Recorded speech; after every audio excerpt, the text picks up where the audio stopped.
काळ हा झपाट्याने पुढे चाललेला असतो. ज्या वेळेला आपण नोकरी लागतो एवढ्या झपाट्याने 37-38 वर्ष आपली नोकरी होईल आणि आपल्याला सेवानिवृत्त व्हावं लागेल याची पुसटशी कल्पना आपल्याला नसते. पण जसजसं आपल्या सेवानिवृत्तीचं वय किंवा जसजसं आपलं ते वर्ष जवळ येतं त्यावेळेला आपल्याला कळतं की आपण वय वर्ष आता 58 झालेलो आहोत आणि आपल्याला आता रिटायर व्हायचं आहे. आज मी मुद्दा म्हणून या ठिकाणी बोलायला इथं उभा राहिलेलो आहे. त्याला कारण असं आहे की आपल्या विद्यालयामध्ये आलेले जे पर्यवेक्षक आहेत बोरुडे सर हे माझ्या गावचे आहेत आणि माझं गाव हे केके रेंज त्याला का म्हटलं जातं ते खारे कर्जुने रेंज म्हणजे माझ्या गावचं नाव आहे खारे कर्जुने आणि त्याचा तो केके घेतलेला आहे आणि म्हणून ते केके रेंज झालेला आहे. आमच्या गावातील प्रत्येक व्यक्तीची जवळजवळ 100 ते 150 एकर जमीन ही भारत सरकार संरक्षण खात्यामध्ये संपादित झालेली आहे 1936 साली आणि त्या ठिकाणी बंबार्डिंग होती या मिलिटरीची. आता मला तुम्हाला इथं स्पष्टपणे या गोष्टींचा उल्लेख करायचा आहे की आमचे जे बोरुडे सर आहेत या बोरुडे सरांचा आणि आमचा कौटुंबिक त्यावेळेचा एकदम जुना संबंध. त्यांचे वडील हे नेहमी आमच्याकडे असायचे आणि हे बोरुडे सरांनी कशा पद्धतीने प्रतिकूल परिस्थितीमध्ये 10वी पास झाले आणि 10वी पास झाल्यानंतर डीएड झाले आणि डीएड झाल्यानंतर त्यांना जोरव्या या ठिकाणी एक शिक्षक म्हणून नोकरी लागली. परंतु 10वी पर्यंत मी स्वतः त्याचा साक्षीदार आहे, डीएड होईपर्यंत मी त्याचा साक्षीदार आहे की कशा खडतर परिश्रमातून त्यांनी 10वी पर्यंत शिक्षण घेतलं, डीएडचं शिक्षण घेतलं. कारण घरची परिस्थिती एकदम गरिबीची होती. वडिलांना 3 मुलं, मला वाटतं 2 बहिणी ना, 2 बहिणी आणि अशा परिस्थितीमधून ज्या वेळेला विद्यार्थ्यांना आणि ते मला वाटतं मोठे आलं लक्षात आणि त्यामुळं आमचे हिंगणगाव शाळेमध्ये जाताना मला नाही वाटत त्यांना सायकल होती. त्याच्यानंतर तिकडे जाताना मला नाही वाटत त्यांना चप्पल होती. आलं लक्षात. पाय पळत जायचं 6 किलोमीटर आणि पुन्हा पाय पळत यायचं 6 किलोमीटर. अशा एकदम खडतर परिस्थितीतून त्यांनी 10वी केलं, त्याच्यानंतर डीएड केलं आणि स्वतः शिक्षक झाले आणि स्वतः शिक्षक झाल्यानंतर त्यांचा एक धाकटा भाऊ आहे अशोक, यालाही त्याने ग्रामसेवक म्हणून नोकरी लावलं. या पद्धतीने संपूर्ण कुटुंबाची जबाबदारी आपल्या आदरणीय बोरुडे सर यांनी आपल्या स्वतःच्या खांद्यावर घेतली आणि कुटुंबाला एक चांगल्या प्रकारे एका वेगळ्या स्टेजवर नेण्याचं काम आदरणीय आपल्या बोरुडे सरांनी केलेलं आहे. मला तुम्हाला या ठिकाणी याच गोष्टीचा उल्लेख करायचा आहे. एक ध्यानात ठेवा, प्रतिकूल परिस्थिती ही माणसाला कशा उंच स्टेजवर घेऊन जाऊ शकते आणि तुम्हाला आता मिळालेली जी अनुकूल परिस्थिती आहे या अनुकूल परिस्थितीची जाण तुम्हाला या स्थितीमध्ये सध्या नाही आहे. कारण या प्रतिकूल परिस्थितीमधून माणूस शिकतो, त्याला प्रत्येक गोष्टीची जाण असते, प्रत्येक गोष्टीचं गांभीर्य असतं आणि त्या गांभीर्यामुळं मला काहीतरी व्हायचंय आणि मला काहीतरी होऊन माझं जीवन हे समाधानकारक आणि सुखकारक करायचंय हा एक मनामध्ये असलेला एक आत्मविश्वास असतो. परंतु या पद्धतीने हे सगळं करून आलं लक्षात आज ते सेवानिवृत्त या ठिकाणी होत आहेत. त्यांच्या सुवैद्य पत्नी या ठिकाणी उपस्थित आहेत. त्यांनी पण त्यांना या 37-38 वर्षामध्ये किंवा या नोकरीच्या कालावधीमध्ये खूप मदत केलेली आहे आणि त्यामुळेच माणूस हा यशस्वी होऊ शकतो. आणि आता दुसरे सत्कार मूर्ती आहेत आपले शेख चाचा. शेख एक जुन्या काळापासूनचे आमचे स्टाफ मेंबर. मला फक्त एकच त्यांची एक मोठी आठवण आहे, आम्ही एकत्र जेवायचो त्यावेळेला वैभव कला मंदिर होतं बरोबर ना आणि भाभी आमच्या त्या काळ्या मसाल्याची भाजी खूप छान बनवायची. आलं लक्षात. आम्हाला जेवायला बसल्यानंतर एकच आशा लागायची की शेख चाच्याची आज काय भाजी असेल. आलं लक्षात. आणि ती भाजी एवढी रुचकर असायची तर ती म्हणजे खातच राहावं असं वाटायचं. आलं लक्षात. परंतु शेख चाच्यानी सुद्धा या विद्यालयामध्ये खरोखरच प्रामाणिकपणे काम केलं. 3ही लॅब सांभाळल्या, सगळे एक्सपेरिमेंट विद्यार्थ्यांचे घेतले. 11वी-12वी झालेले विद्यार्थी जे आहेत त्यांना चांगलं माहित आहे की शेख चाच्यांचं कशा पद्धतीने काम आहे आणि म्हणून या दोन्ही सत्कार मूर्तीला समारंभ आहे. बोरुडे सर गीते सरांनी सांगितल्याप्रमाणे 1 जानेवारी 2025 रोजी आपल्या कॉलेजमध्ये पर्यवेक्षक म्हणून रुजू झाले होते. त्यांचा आणि आपला संपर्क थोडासा कमी आला, परंतु ज्यावेळी त्यांचा संपर्क आला त्यावेळी अगदी मितभाषी आणि सर्वांना सामावून घेणारं असं त्यांचं व्यक्तिमत्व. दुसरे सत्कार मूर्ती आदरणीय भगवान चाचा यांनी आपल्या कॉलेजमध्ये प्रदीर्घ अशी सेवा केली. मी साधारणतः म्हणजे मी स्वतः 18/11/2013 या दिवशी या कॉलेजमध्ये फिजिक्सचा प्राध्यापक म्हणून रुजू झालो. त्या दिवसांपासून तर आजपर्यंत म्हणजे कालपर्यंत अगदी आम्ही सोबतच होतो, सोबतच जेवण केलं.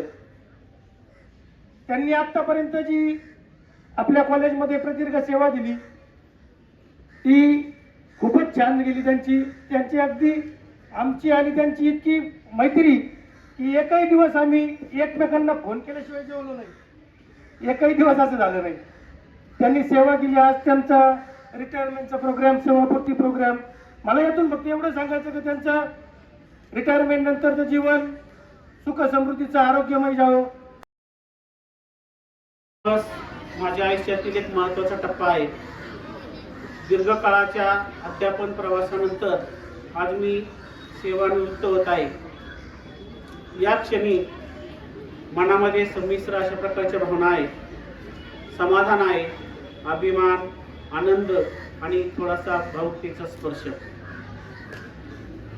विद्यार्थी मित्रांनो, माझ्या शिक्षकाच्या प्रवासाची सुरुवात 6 सप्टेंबर 1986 रोजी झाली. तेव्हापासून आजपर्यंत विद्यार्थ्यांसोबत शिकवताना मी स्वतःही अनेक गोष्टी शिकलो. फळ्यावर अक्षरे लिहिताना, गणित सोडवताना विद्यार्थ्यांच्या डोळ्यामध्ये ज्ञानाची चमक पाहून मला नेहमीच आनंद मिळायचा. त्यांना घडताना पाहणे हेच माझे खरे समाधान होते.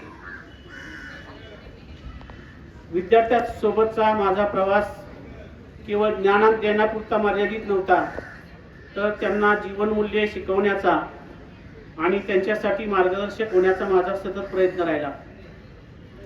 माझ्या शिकवणीने त्यांना यशस्वी बनण्यासाठी थोडा का होईना हातभार लागला, याचा मला सार्थ अभिमान आहे. माझे अनेक विद्यार्थी अगदी डेप्युटी कलेक्टर, तहसीलदार, अनेक डॉक्टर्स, इंजिनियर्स, पुण्यामध्ये जवळजवळ 300 ते 400 इंजिनियर असतील माझ्या हाताखाली शिकलेले. अनेकांच्या कंपन्या आहेत. म्हणजे मला म्हणायचं की आपण प्रामाणिकपणे काम केलं की निश्चित आपल्याला ईश्वर मदत करत असतो. त्याचा फायदा माझ्या मुलांनाही झाला. मी प्रामाणिकपणे काम केलं आणि माझी 3ही मुलं अगदी उच्च विद्या विभूषित आहेत. मोठा मुलगा अमोल हा एम फार्मसी झालेला आहे. तो बँगलोरला औषधाच्या कंपनीमध्ये मॅनेजर पदावर होता. आता तो मुंबईला आलेला आहे. सायंटिस्ट म्हणून काम करतोय US एका कंपनीमध्ये. त्याची पत्नी मनीषा ही सुद्धा बी फार्मसी झालेली आहे. तिने सुद्धा काही दिवस काम केलं औषधाच्या कंपनीमध्ये. त्याचप्रमाणे माझी मुलगी जी आहे शुभांगी योगेश जाधव, ती BE कॉम्प्युटर झाली. अमृतवाहिनी इंजिनिअरिंग कॉलेजला पहिली आली आणि IT मध्ये तिनं काम केलं, चांगल्या प्रकारचं काम केलं. त्याचप्रमाणे माझे जावई ते अत्यंत उच्च अशा पदावर आहेत. MBA केलेला आहे. अगदी चेन्नईला असताना लग्नाच्या वेळेला ते SCL मध्ये मॅनेजर होते. नंतर युनायटेड बँक ऑफ स्वित्झर्लंड या ठिकाणी त्यांनी मॅनेजर म्हणून काम केलं. स्विस बँक आपण म्हणतो ना, स्विस बँक, त्या स्विस बँकेमध्ये स्वित्झर्लंडला गेले. त्या ठिकाणी त्यांनी 5-6 महिने तिथं राहिले. आत्ता सध्याला ते US एका बँकेमध्ये, टिया नावाची बँक आहे, त्या ठिकाणी ते काम करतात. अगदी डायरेक्टर पदावरती आहेत. त्यांना 65 लाखाचं पॅकेज आहे. सांगायचं काय की आपण प्रामाणिकपणे काम केलं की विद्यार्थी, आपले स्वतःचे विद्यार्थी सुद्धा घडतात. मी प्रामाणिकपणे काम केलं, त्याचा फायदा मला माझ्या मुलांना सुद्धा झाला. आणि आता लहान मुलगा जो आहे, छोटासा एक आलेला आहे, उपस्थित आहे, तो शुभम बुरुडिया, हा सुद्धा अतिशय हुशार, 4थीच्या स्कॉलरशिप मध्ये जिल्ह्यात चौथा आला. 7वीच्या स्कॉलरशिप मध्ये त्याची निवड झाली. त्याचप्रमाणे नवोदयला सुद्धा सिलेक्शन झालं. नंतर BE कॉम्प्युटर झाला, पुढे सिडॅक केलं, आता IT क्षेत्रामध्ये जॉब करत आहे. आत्ताच लग्न झालेली आमची सुनबाई शुभांगी ही सुद्धा IT क्षेत्रामध्ये जॉब करत आहे. तर अशा प्रकारे एक चांगलं काम जर आपण केलं तर निश्चितपणे आपल्याला आपलं सुद्धा स्वतःचं चांगलं होतं. आम्हाला स्वतःचा अनुभव आहे. प्रामाणिकपणा, कर्तव्यनिष्ठा यावर जर आपण जोर दिला तर निश्चितपणे त्याचा फायदा आपल्या स्वतःच्या कुटुंबाला होतो. आपण दुसऱ्याचे विद्यार्थी घडवतो, त्यांना आपलं म्हणून जर शिकवलं तर निश्चितपणे त्याचा फायदा होतो. तर अशा प्रकारे झालो. त्यानंतर 1987 साली मी जोरव्याला आलो. जोरवे या ठिकाणी जवळजवळ 2005 पर्यंत मी सेवा केली. 2005 ला माझी निमगाव पागा या ठिकाणी बदली झाली. परत 2च महिन्यामध्ये मला परत संस्थेने जोरव्याला काम करण्याची परत संधी दिली. त्यानंतर 2009 ला मी रुई छत्तीशी नगर तालुक्यामध्ये त्या ठिकाणी काम केलं. त्यावेळेला माझी मुलं शिकत होते इंजिनिअरिंगला, कोणी फार्मसीला. तर अशा प्रकारे परत मला 4च महिने त्या ठिकाणी राहिलो. परत जोरव्याला माझी बदली झाली. तर अशा प्रकारे बराचसा कालावधी माझा जोरवे गावामध्ये गेला. तर याबद्दल संस्थेचे अनंत उपकार आहेत की मला एका गावात ठेवल्यामुळं, सेवा करण्याची संधी जास्त त्या ठिकाणी भेटल्यामुळं माझी मुलं घडली गेली, त्यांच्याकडे मला लक्ष देता आलं. विद्यार्थी घडवता माझ्या मुलांकडेही मला लक्ष देता आलं. याचा मला सार्थ अभिमान आहे आणि संस्थेचा मी अत्यंत ऋणी आहे. त्याचप्रमाणे अनेक मुख्याध्यापक, सहकारी शिक्षक, शिक्षकेतर कर्मचारी या सर्वांनी मला नेहमीच पाठिंबा दिला. त्यांच्या सहकार्यामुळे माझं अध्यापन यशस्वी झालं गेलं. तर मी मनापासून या सर्व विद्यार्थ्यांचं, पालकांचं आणि सहकार्यांचे आभार मानतो, ज्यांनी माझ्यावर आणि कुटुंबासाठी देण्याचा प्रयत्न करीन. माझ्या या यशामध्ये माझ्या पत्नीचा, सौ सुनीता हिचा सुद्धा मोलाचा वाटा आहे. कारण मी विद्यार्थ्यांना घडवत असताना तिनं सुद्धा मागे बाजू लावून धरली, मुलांकडे लक्ष दिलं, कुटुंबासाठी वेळ दिला भरपूर. त्यामुळं तिचा सुद्धा मी आभारी आहे. त्याचप्रमाणे विद्यार्थ्यांसाठी काही मार्गदर्शन आणि सामाजिक उपक्रमामध्ये सहभाग घेण्याचा माझा मानस आहे.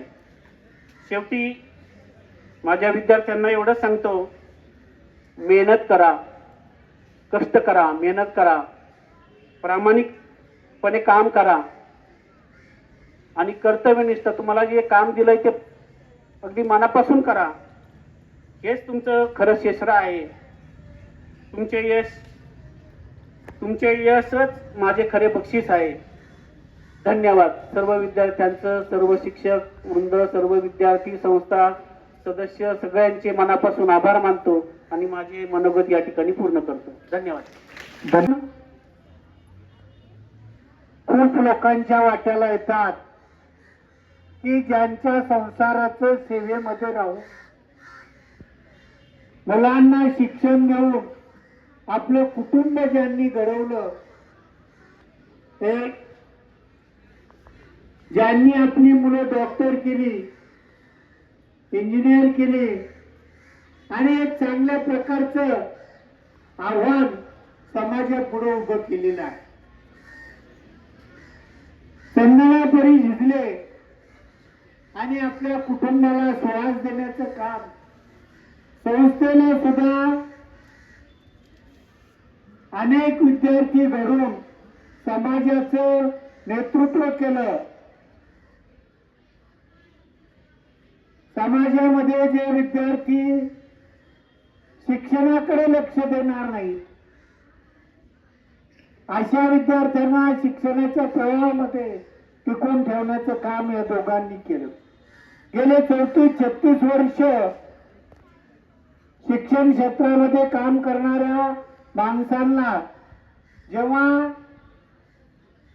अचानक लाईट गेल्याप्रमाणे सेवानिवृत्त होऊन घरी जायची वेळ येते, त्यावेळेस त्यांच्या पुढे अनेक प्रश्न उपस्थित होतात. परंतु आपल्या समोर जे दोनही आपल्या संस्थेचे सेवक आहेत, त्यांच्या पुढं घरी भरपूर काम करण्याजोगं त्यांनी निर्माण केलेलं असल्यामुळं डॉक्टरांच्या हाताखाली मदत करता येऊ शकेल, इंजिनियर असणाऱ्या मुलांच्या हाताखाली मदत करता येऊ शकेल, स्वतःची शेतीवाडी पाहता येईल अशा सुविधा निर्माण केलेल्या आहेत. त्यांनी पुढील जीवनामध्ये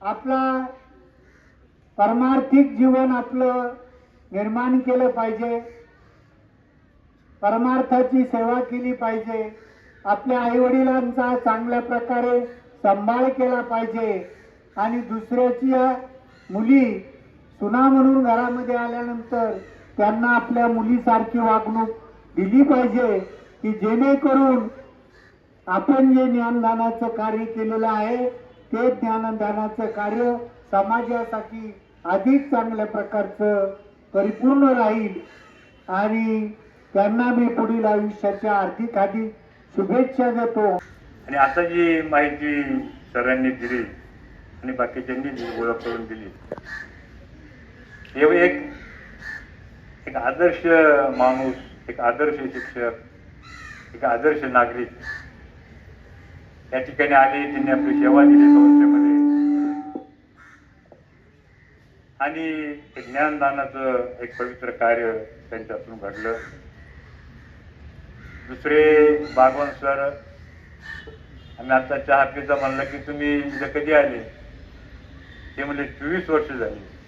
म्हणजे 24 वर्षात तुम्ही काळा मसाला आम्ही कधी तुमचा आवडीचा आम्ही कधी खाल्ला नाही. आणि शेवटी कामाचे काम करणं आणि आपला उद्योग पाहणं असं काही लोकांचा स्वभाव असतो. आजच माझी त्यांची या ठिकाणी त्याची ओळख झाली आणि म्हणून मी संस्थेच्या वतीने, सर्व गावकऱ्यांच्या वतीने आणि आपल्या हायस्कूलच्या वतीने त्या मंडळींनी जी या ठिकाणी आपल्याला सेवा दिली, त्यांचं आयुष्याचं एक फार महत्वाचे वर्ष आणि जीवन आपल्या ज्ञानासाठी, आपल्याला शिकवण्यासाठी जे व्यतीत केलं, याबद्दल मी संस्थेच्या वतीने त्यांचे खूप खूप आभार मानतो. कडे बघताना समाज वेगळ्या पद्धतीने पाहतो, ते पावित्र्य ज्यांनी टिकवलं त्यांना तो सन्मान अगदी शेवटपर्यंत मिळत राहतो. या दोघाही सेवानिवृत्त सेवकांना संस्थेच्या वतीने मी उर्वरित आयुष्यासाठी आरोग्य, मनशांती मिळत राहू अशी भावना व्यक्त करतो. एक शिक्षक म्हणून येणारा अनुभव मला एक वाचण्यात आलेला परिचय, की चेन्नईसारख्या विमानतळावर विमान आता उडणारच होतं, तर मध्येच विमानामध्ये अनाऊन्समेंट झाली की पायलट या प्रवाशांच्या मध्ये थोडासा वेळ खर्च करू इच्छितात आणि पायलटने अनाऊन्समेंट केली की माझी गुरु आदरणीय शंकर दयाळ शर्मा या विमानामध्ये आहेत असं मला लिस्टवरून कळालं आणि ते माझे शिक्षक होते. मी त्यांच्यामुळे मोठा झालो. आज या वैमानिकांच्या ह्याच्यामध्ये काम करताना मला त्यांची आठवण होते आणि मला आता त्यांचा सत्कार करायचा आहे. आपले शंकर दयाळ शर्मा हे खूप भावनिक होते. त्यांना नंतर बोलायला सांगितलं तर त्यांच्या डोळ्यातलं पाणी यायला लागलं की माझा विद्यार्थी याही क्षणी माझी आठवण ठेवेल असं मला कधी वाटलं नव्हतं. तेव्हा त्या विद्यार्थ्याने जे सत्कार केला तर तो केवळ एक शिक्षक होते. शंकर दयाळ शर्मा पुढे भारताचे उपराष्ट्रपती, राष्ट्रपती पदापर्यंत गेले.